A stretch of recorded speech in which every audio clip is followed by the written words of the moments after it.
ആദിത്യൻ മുരളിയുണ്ട് കൂടുതൽ വിശദാംശങ്ങൾ. ആദിത്യൻ, പശ്ചിമേഷ്യൻ യുദ്ധം കടുക്കുന്ന ഒരു സാഹചര്യം ലോകത്തെ തന്നെ മുൾമുനയിൽ നിർത്തുന്ന അല്ലെങ്കിൽ ആശങ്കയുണ്ടാക്കുന്ന മണിക്കൂറുകളൊക്കെ തന്നെയാണ് കഴിഞ്ഞുപോയിക്കൊണ്ടിരിക്കുന്നത്. അപ്പോൾ ഈ യുദ്ധഭീതിയിൽ ആഴ്ത്തിയ ആശയങ്ങൾക്ക് അല്ലെങ്കിൽ ഹോർമുസ് കടലിടുക്കുമായി ബന്ധപ്പെട്ട് അമേരിക്ക പലപ്പോഴും പല ടെസ്റ്റുകളും പ്രവർത്തിക്കുന്നുണ്ട്. ഈ അപ്രതീക്ഷിത നീക്കങ്ങൾ എങ്ങനെയാണ് കാണേണ്ടത്? പ്രൊജക്ട് ഫ്രീഡം താൽക്കാലികമായി നിർത്തിവെച്ചെന്ന് ട്രംപ് പറയുമ്പോഴും ഇനിയും ആ വാക്കുകൾ വിശ്വസിക്കാൻ സാധിക്കുമോ?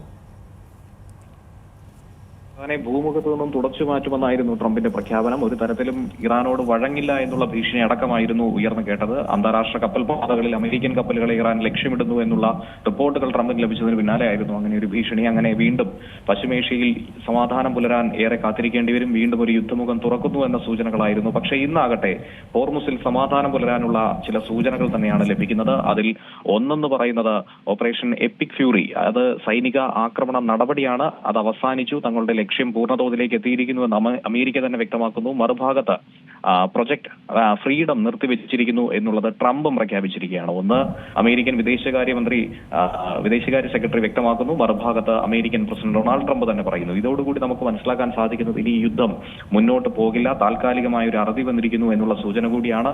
ആ ഒരു സാഹചര്യത്തിൽ പോലും ട്രംപിന്റെ വാക്കിന് എത്രത്തോളം വിശ്വാസ്യതയുണ്ട് എന്നുള്ള കാര്യത്തിൽ സംശയം നിലനിൽക്കുന്നുണ്ട്. കാരണം ഇതിനു മുൻപും പറഞ്ഞ വാക്കിൽ നിന്നും നിലപാട് മാറ്റമൊക്കെ തന്നെ നമ്മൾ ഇതിനു മുൻപ് കണ്ടതാണ്. ആ ഒരു സാഹചര്യത്തിൽ ഇനിയിപ്പോൾ എന്തായിരിക്കും പശ്ചിമേഷ്യയിൽ സംഭവിക്കുക എന്നുള്ള കാര്യത്തിൽ ആകുലത നിൽക്കുന്നുണ്ട്. നിലവിൽ സമാധാന കരാറുമായി ബന്ധപ്പെട്ട് ഇറാനുമായി നിലവിൽ നടന്നു വരുന്ന ചർച്ചകളിൽ നല്ല രീതിയിൽ പുരോഗതി ഉണ്ടെന്നുള്ള സൂചന പുറത്തു വരുന്നുണ്ട്. ഇരു രാജ്യങ്ങളും തമ്മിൽ പരസ്പര സമ്മതപ്രകാരം ഒരു തീരുമാനം എടുത്തിരിക്കുന്നുവെന്ന് ട്രംപ് ഏകപക്ഷീയമായി തന്നെ പറയുകയാണ്.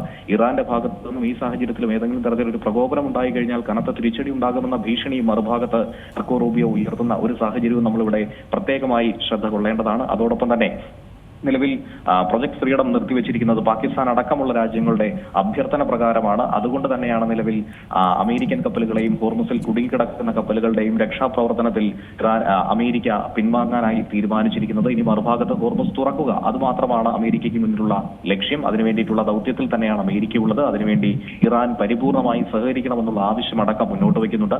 ഇറാന്റെ തുറമുഖങ്ങളിൽ അമേരിക്ക ഏർപ്പെടുത്തിയ സാമ്പത്തിക ഉപരോധം തുടരുമെന്ന കാര്യത്തിൽ ഇപ്പോഴും ഒരു നിലപാട് കടുപ്പിച്ചിരിക്കുകയാണ്. അക്കാര്യത്തിൽ ഒരു വിട്ടുവീഴ്ചയ്ക്കും അമേരിക്ക തയ്യാറല്ലെങ്കിൽ പോലും സൈനിക നീക്കങ്ങൾ താൽക്കാലികമായി അവസാനിപ്പിച്ചു എന്നാണ് വിദേശകാര്യ സെക്രട്ടറി മാർക്കോ റൂബിയോ പറയുന്നത്.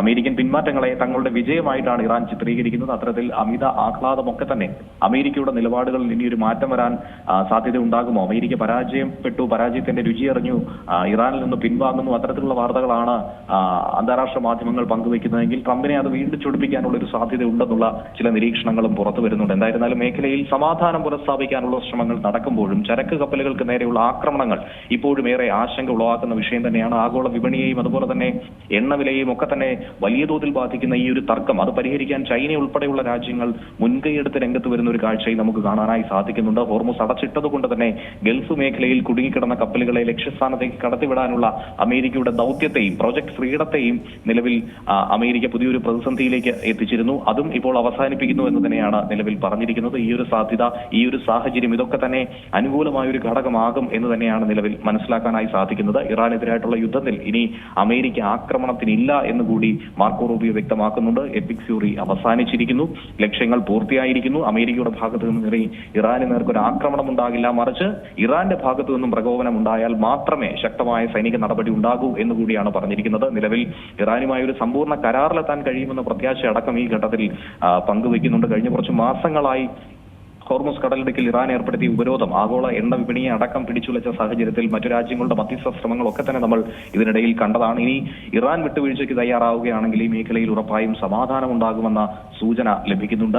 സമാധാനം പുനഃസ്ഥാപിക്കാൻ കഴിയുമെന്ന നിലപാട് ട്രംപ് തന്നെ സ്വീകരിച്ചിരിക്കുന്നു. ട്രംപ് തന്റെ സമൂഹ മാധ്യമ പ്ലാറ്റ്ഫോമായിട്ടുള്ള ട്രൂത്ത് സോഷ്യലിലൂടെ ഇതുമായി ബന്ധപ്പെട്ട വിശദമായ വിവരങ്ങൾ പങ്കുവച്ചിട്ടുണ്ട്. ഹോർമുസ് കടലിടുക്കിലെ ഉപരോധം നീക്കുന്നതോടെ ആഗോള എണ്ണ വിപണി ശാന്തമാകുമെന്നൊരു പ്രതീക്ഷ അടക്കം ഇപ്പോൾ ഉയർന്നു കേൾക്കുകയാണ്. സഖ്യകക്ഷികളുമായൊക്കെ ഇറാന്റെ ഉന്നത നേതൃത്വവുമായും ഒക്കെ തന്നെ ഇത് സംബന്ധിച്ചുള്ള ചർച്ചകൾ അവസാന ഘട്ടത്തിലൂടെ കടന്നുപോയിക്കൊണ്ടിരിക്കുകയാണ്. അതിനിടയിൽ തന്നെയാണ് അമേരിക്കയുടെ ഭാഗത്തു നിന്നും ഒരു ആക്രമണം ഉണ്ടായി എന്നുള്ള ഒരു കാര്യം ആരോപിച്ചുകൊണ്ട് ഇറാനും രംഗത്ത് വരുന്നത്.